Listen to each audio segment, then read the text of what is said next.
Good morning. It's Lippy with Gemini Homestead. I'm in a different spot this morning. I'm in the garage. Now, this is actually our very first video of how we start our seeds.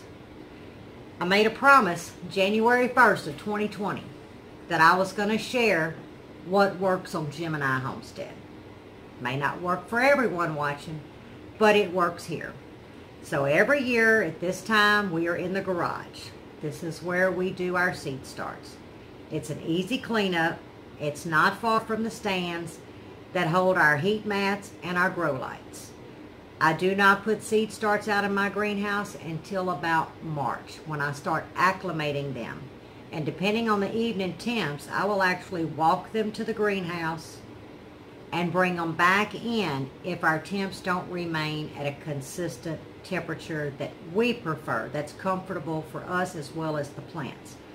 So with that being said, since this is my first seed start video or tutorial, I'm going to walk you through what I do. The first thing I do is I start with my notebook. Now, I do have a notebook in the house from year after year, let me know what worked, what didn't work. So therefore, the current year I get to choose the plants, or should I say the seeds, that actually worked for us. So this is just a binder. I got my little logo here that my daughter did for me last year, I think it was. But inside this binder, now because I'm gonna share with y'all what Lippy does. I have a Louisiana Agriculture Planning Guide. Now, this has always been my go-to. I don't look at the almanac much. I look at what is going on in my area. Not just my zone, but my immediate area. And I think everyone should reach out to their closest ag center. You know, this is a teaching institute. So therefore, the information they put out will work for you as well. You know, just food for thought. But this is what I call my cheat sheet, my go-to. Now, this is still current because I looked online. This still matches exactly what it did 5 years ago. So inside, you'll see I have January to February. And then it allows me to put notes here. But inside this book, all I use is a ledger. You can get a book of 50, I think it's like a binder, 50 sheets, front and back, for like $1. I use this as well for our personal records. But for gardening, for instance, if I can pull it up and look sideways, it says January to February 2020. So I know that this sheet will then go to the back of the other binder that I have in the house.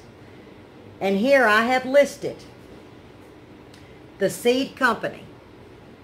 So, for instance, we have a Baker's Creek. I'm using some seeds that I won off of a few channels. We have Hall's Tools. We also have Burpee, and we have Park Seeds. I normally lean towards Burpee. This year, I am going to plant the same, and we'll use tomato from all 4 seed companies, because that's going to let me know what's working best for me. But anyway, we have Baker's Creek. We have the list of what it is. I'm just going to go off the top. The date that and it says seed start tray. That means when I put it in the seed start tray. If I was to direct sow, then it would go in this column depending on what it is. This is a container. No, germination. See, I'm trying to read upside down, excuse me. So we've got the seed start tray, direct sow line, germination time, then you would write that date as well. Then you would have transfer to soil in this column, the harvest start date, and that's very, very important. The harvest end date, that as well is very important. By listing these dates, omitting the direct sow seed, because not all things can be direct sowed. I guess it can. For us, no. But there will be a lot of things being direct sowed. My peas and so forth like that. But this will give you your own chart. So you can see For instance, if it says 60 days, well, if it's 80 days and you haven't seen anything, then there's a problem there. You will know by this chart. You'll also be able to know how much you harvested just by keeping up with a chart like this. And I don't know if the camera's doing it justice. And then behind this, I've just got some notebook paper, and that's what I call for footnotes. If I see there's a problem or something going on, then I'm going to write a footnote here. That's strictly for my record. But on the back side of this ledger, I have my herbs and my flowers. I will start marigolds, alyssum, the zinnias. Who? As in Baker's Creek, Burpee, Park Seed, so forth. And the date, and the same would apply, only here, what I'm going to do is I'm going to see if they actually benefited me. In other words, were they great pollinators? Did they come up with diseases? Because a lot of times when you're dealing with herbs and flowers, some flowers will not work. Because pollinators don't just say, okay, I'm going to come in abundance to your location. So you got to figure out what it is that maybe your pollinators are lacking in. So therefore, they will sense it that they're lacking, and it's available. You've made it available. They stay around. I think that kind of applies to anyone gardening. You got to see what is in demand in your area, and maybe it's something in the demand that the bee needs, your pollinators, your wood bees, your butterflies. All of this plays a big part. So therefore, you want to offer them what's best for your area, if that made any sense. And then to the back, well, I guess I can go to number 2, for instance. We have March to May. Okay. Now, in number 3, I don't plant from June to August much. That would be replenishing my radishes, starting maybe some seed starts for a fall. Because sometimes here in our area, which is 8B, North Louisiana, we can get 2 rounds of tomatoes, 2 rounds of squash. And I'll tell you, the fall tomatoes and squash and cucumbers do better than our summer, or should I say your spring, which harvest in the summer. It just does better. And then back here, I keep a current catalog of this year's, which I've been ordering through Burpee, and then my park seeds. That's just our preference, okay? So there's the book. And I don't want to make the video long, but I do want to be very detailed. Here. Now, I used to have a clear tote. I found these on sale or clearance at the Dollar General when they were reshelving, remodeling, I don't know what they call it, for $2 a piece. I bought 4. And I like what it says. Love grows free. It really does.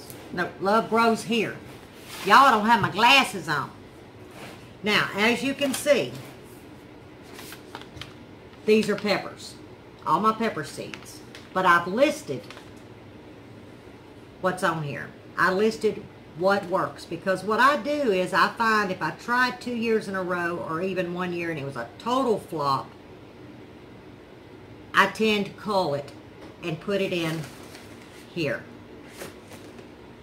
I can always go back to it, but I don't put it back in my pack. So this will be listed of what's in this packet and what works for me.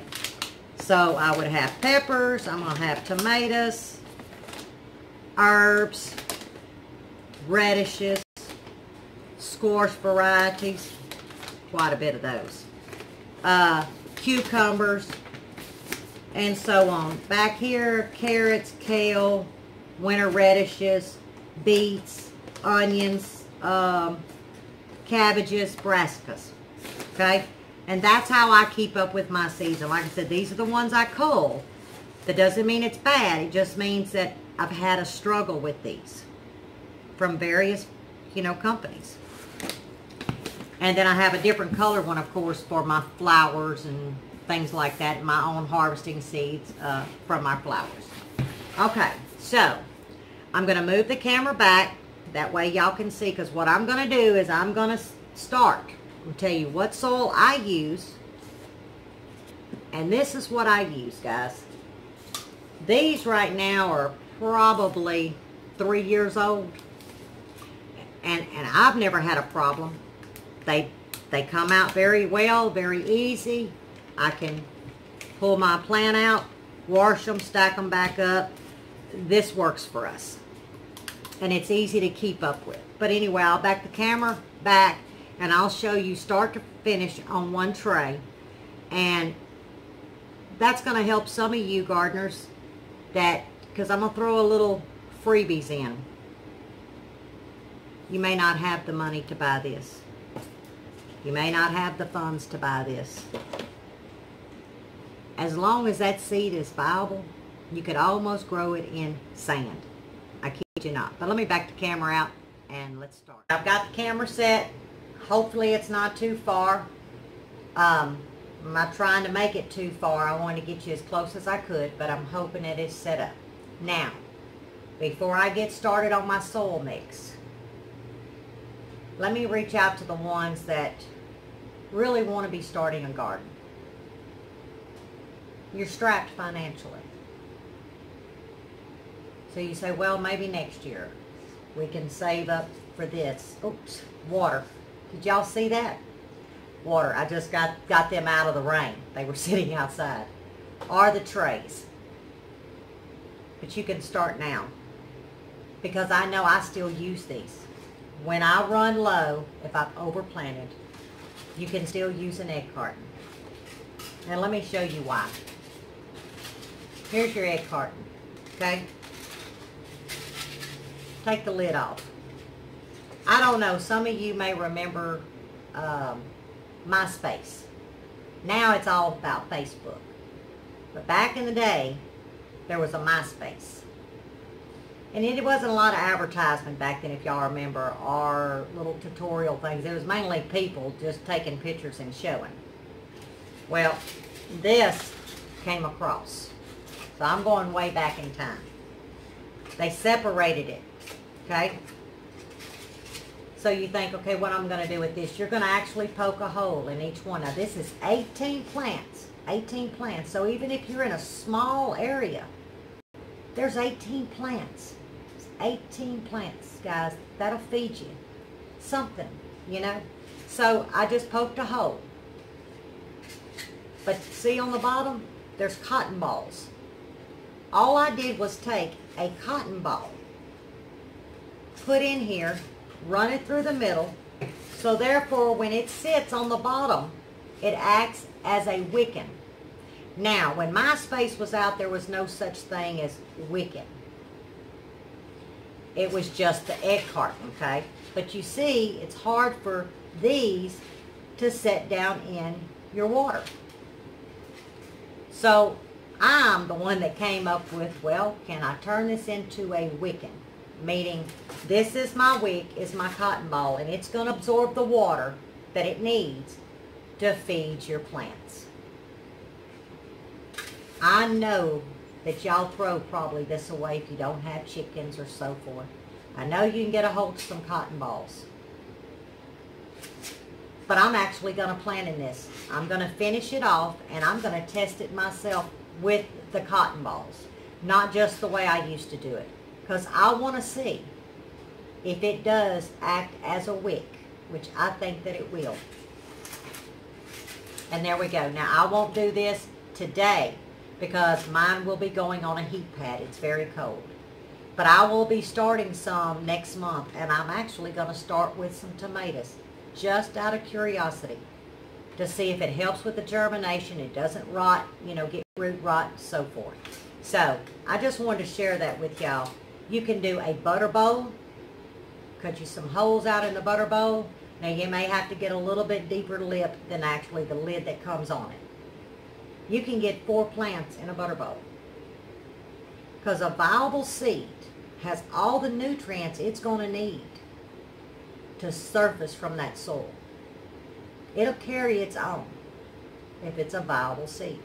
So like I said, you could set it in sand and it would probably grow.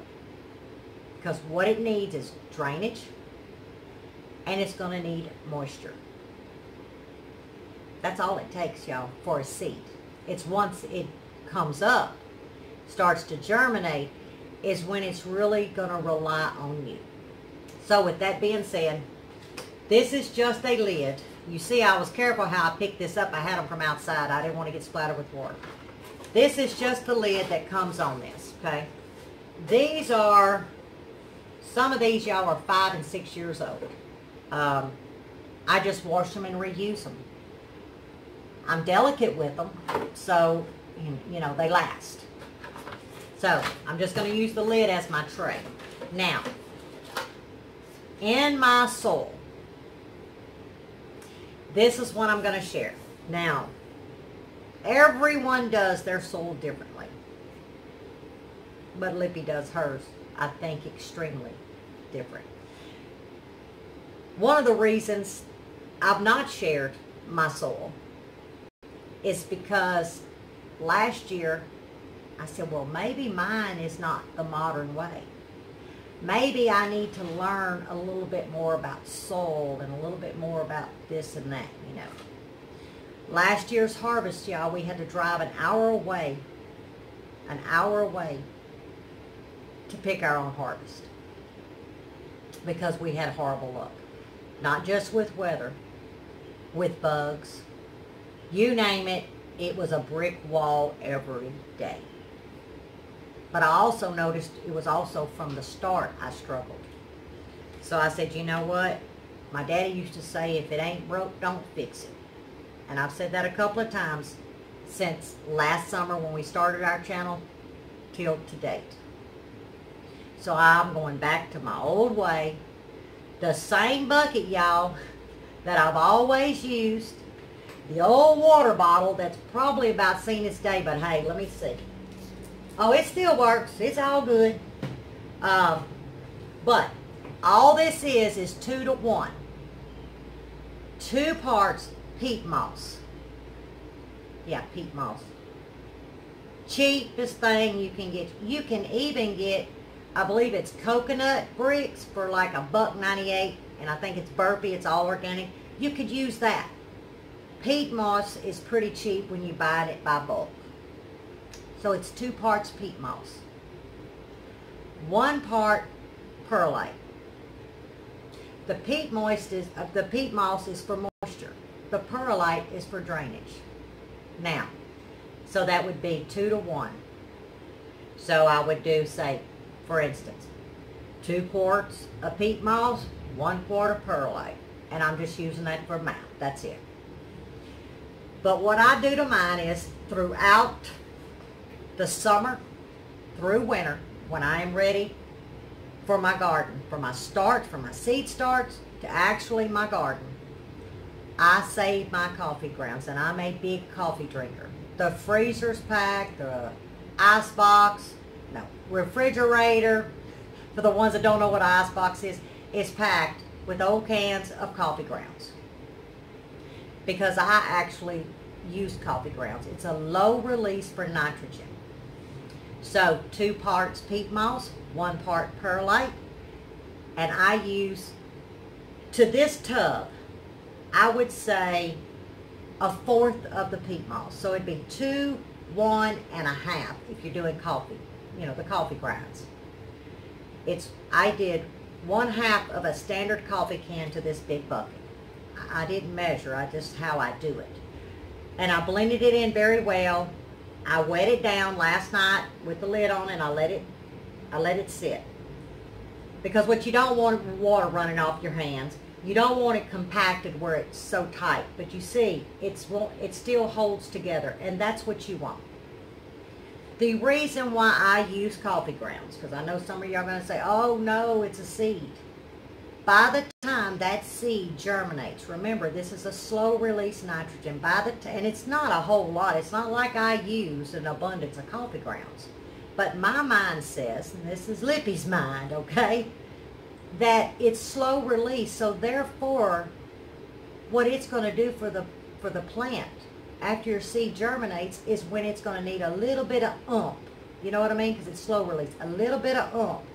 So therefore, it's kind of got a kickstart when you go to transplant, whether that be directly in your garden area or weather's not permitted, you have to then move up a size to maybe a 2-inch cell.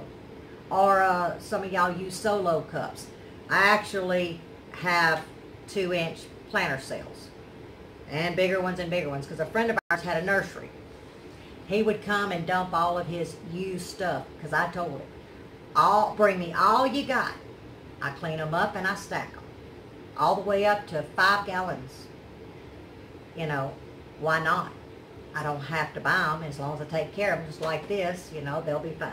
So anyway, that is what my mixture is, okay? I also do something different, but I will show you at the end. Now, the reason why I do 6-packs, because that's the most I want out of this particular plant. And right now I'm going to plant Tabasco peppers, and I bought Hoss tools. I did buy some, but I've got HT on here. That lets me know that is a Tabasco pepper from Hoss tool. Then I'll do the same for Burpee, for Baker's Creek, Park Seed, so forth. So I know all I got to do is put 1 stick in, and all 6 of these is the same thing. I do have the large trays, but I still only use this in the large trays because I can monitor them. I don't have to worry about something getting mixed up and so forth. Yeah, it's not like you're going to lose, let's see, this holds 6. I'm not going to lose all 6 sticks. But now when it gets in the garden, that's where you got to come in and add some. So anyway, I'm going to get my soil. And all I'm doing is just filling in. I'm not packing it. You see, I'm shaking it. I'm not packing it.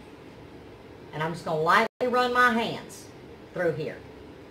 And then what that's going to do is that's going to allow me to see the divider. Okay? Which is what I've done. Okay? There we go.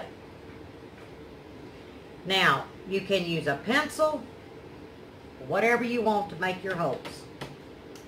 And I just tap mine. I use a straw. Depending on where you go for a drink or something, I've got a drawer full of them. If they're the heavy duty ones, I save them. That's what works for me. It's the perfect size hole. So all I'm going to do is come in and I'm going to make my hole. I mean, it's easy as 1, 2, 3. If I wasn't making a video, I'd have my music on. Okay? That's all I've done. This is the hard part because I have some bad eyesight. This is tough, but I'm going to do it. Now, you're thinking, some people will tell you do 2 seeds to a cell. If you're very good and you can see and you have delicate hands, which that don't apply to me at all. I don't see well and I don't have delicate hands. I do 1 seed per cell. If 2 don't germinate, 4 does. That's 4 of these plants. I'm only planting on 2,500 square foot enclosed garden. And then I'm planting in buckets on about another 1,500 square feet. Now I could do more than that. But I do what works for me. What I can physically handle to take care of. So I'm just going to come in and I do 1 seed. I figure if it's a bad seed, it's just a bad seed. Why waste a seed, you know? I don't know. That's just always been my philosophy, y'all. So I've got 6. Now my holes are not deep. Okay? Oop, I have 1 right here. So there's no sense in wasting. And that's the way I see it. If 2 came up and I can't separate them, I've lost 1 anyway. Okay? And then I'm going to put my stick here. Just anywhere. It doesn't really matter. Now, I take my straw and I just feather the dirt. I don't use my hands. I'm very heavy-handed. Yeah. I would pack it. That's it. Now, let me go ahead and get my other little secret out. Like I say, I'm worried about the comments, but y'all go lightly. Remember, you do what works for you. Now, I'm just going to lightly spray these Not heavy. I'm not trying to get them soaked till I get them in the tray. I just want it to kind of mellow, okay, because I've got 5 more to do. In this bucket here, I got vermiculite. I know you're thinking, what is that for?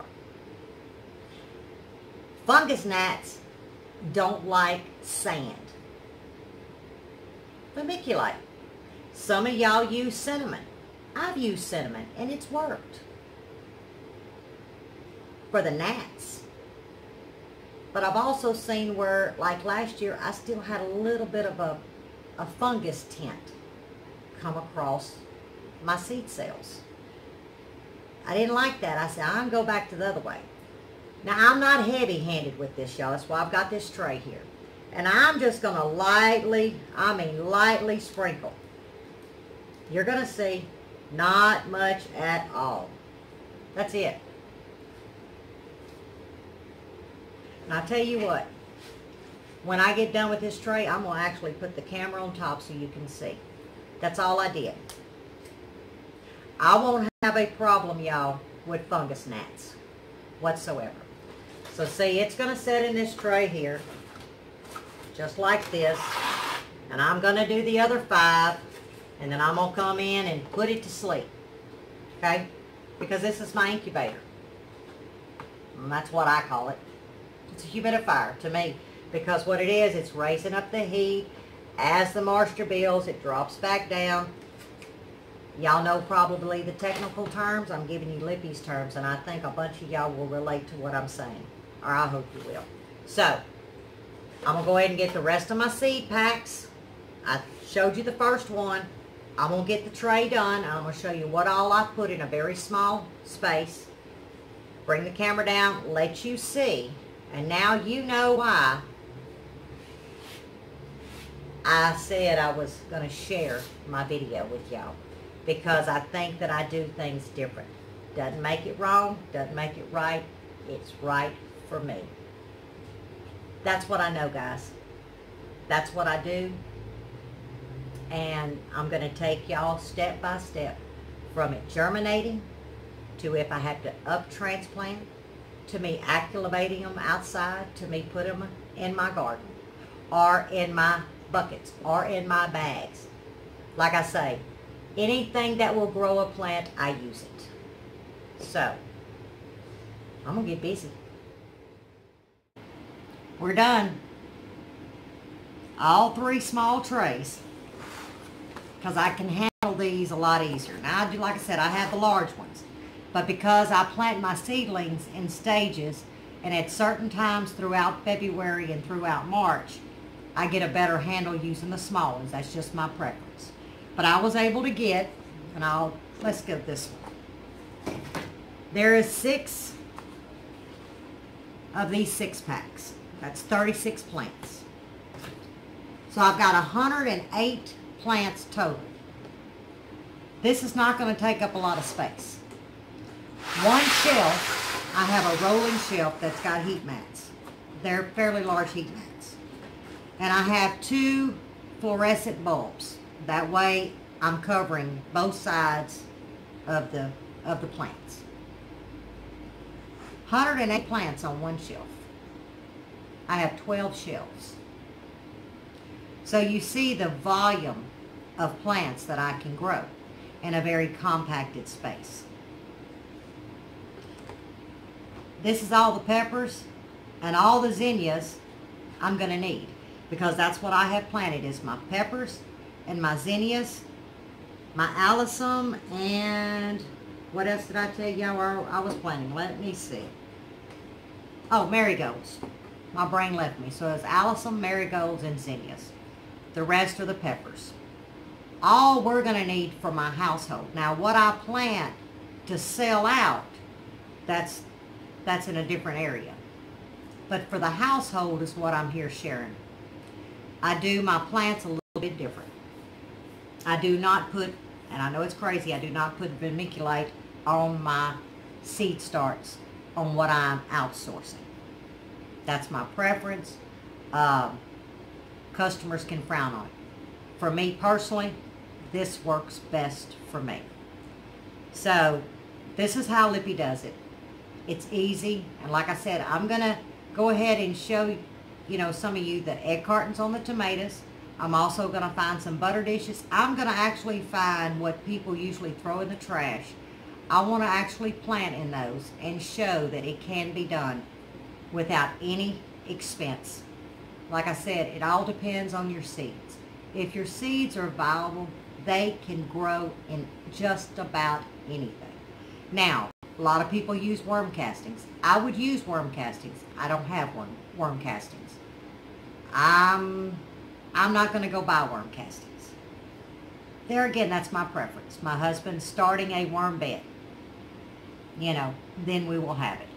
I try to use what is available for me, what I have accumulated, what I can get out of my garden using my soil, composting, natural soils that break down throughout the winter that then can benefit me when it comes time to start my seeds. Like I said, this is just what Lippy does. And so throughout this process, I'm going to share with a lot of you, it can be done in a different way that doesn't break the bank.